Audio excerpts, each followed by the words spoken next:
Yeah, my name is Brendyn Schneider. If you guys like what you hear tonight, let me know. I'd love to give you the URL to my website. I'm always trying to boost traffic to the site, so let me know. I want to talk tonight about my uncle.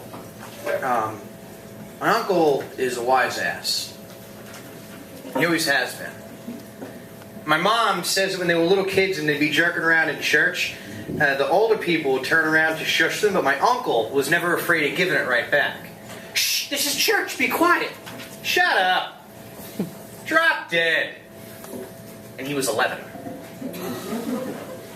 When he was 6, he was charged with escorting their blind grandfather to Babbitt's Deli up the street. Now, their grandfather had been walking up and down Kiefer Street for decades, but in the 50s, the town decided to put in curbs. So he needed somebody to help navigate the sidewalks, like when to step up and when to step down. Payment for this escort service was a pocket full of candy. So my uncle would lead his grandfather up to the store, carefully, reverently. Step up, Grandpa. Step down, Grandpa. Good job, Grandpa. But upon receiving that candy payment, my uncle would run from the store, leaving his grandfather alone to navigate the curbs all the way back home. Oh, in the 50s was also a big time in Long Island for cars. My uncle would walk through the door and his mom would say, "What's going on? Where's Gramps?" He's on his way. Now, when I was growing up, I knew him as the uncle who lived in San Francisco, but he'd come back to New York every once in a while for visits, and he'd stay with us and hang with him, and we'd watch Press Your Luck, and we'd watch Donahue in the afternoon, like after school.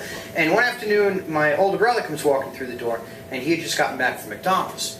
My uncle looks at him and he says, "Hey, McDonald's, that's great. Healthy stuff, Ed. What'd you get?" "Oh, Uncle John, I was so hungry. I got 2 Big Macs, a large fry, a large Coke, a large onion rings, apple pie, chicken McNuggets, and another cheeseburger because I was still hungry." "Hey, that's great, Ed. That's great. Hey, why didn't you just ask him to take you in the back to rub your face right on the grill? Save a step." Now, the true wise ass, the devout wise ass, knows that there's more to it all than sarcasm and sheer nerve. On another visit, a few of us were sitting around a dining room table and were playing Monopoly. And I remember that night because Uncle Bob, Uncle John's brother, was drinking pretty heavy that night. And Ed and I were kind of upset about it. And our Uncle John picked up on it. So when Uncle Bob got up out of the chair there and went to get another beer, Uncle John turned to us and said, "Hey, what's wrong, guys?" And Ed spoke up before me. "It's just bothering me that he's drinking so much, but I don't want to tell him what to do."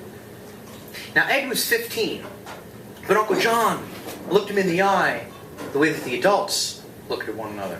And I remember looking back down at the Monopoly board, and my uncle said, "Hey, guys, he's your uncle, so that's the reason why you're upset. That's because you love him, you care about him. Plus, if you don't like the way he's acting, tell him to hit the road. It's your house." Our house. Our house, not our mom's house or our dad's house, but our house. I'll always remember the feeling and the vibe in the room. The vibe got real heavy when my Uncle Bob walked back into the room, and it took everything I had to tear my eyes from that little green house. Remember the Monopoly, the greenhouses and the red hotels, right? And it took everything I had to tear my eyes from that green house on Baltic Avenue. And Ed's face turned white, and looked at my uncle and he said, "Uncle Bob, I don't think you should drink anymore tonight." And our uncle was pissed. I mean, you could feel it. You could see it in his brow. He put the beer bottle down. He walked out of the house and he went home. Now, as I mentioned, Ed was 15 and I was 13, so we were still young enough to feel that if you said something that pissed off an adult, you were probably wrong. Our uncle called us a few days later and he wasn't upset and he didn't yell or anything. He apologized. And he said that he actually respected Ed's opinion. So, holy shit, this was new ground. This was an almost level playing field with the adults. So, it was our Uncle John who taught us that it was alright to stand up to an adult. And that once you walk through that fear, there's a level of self-respect waiting for you on the other end. Alright, total non sequitur. I had a really bad breakup in the fall of 2002. My girlfriend at the time just ripped my heart out and peed on it, right? Yeah, it was terrible. And thank you, Tom.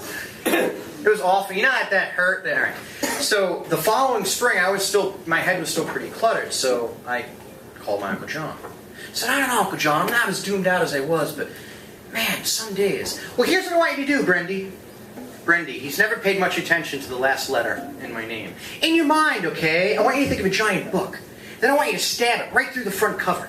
You know, when you take the knife out and open up the cover, the first few pages are destroyed.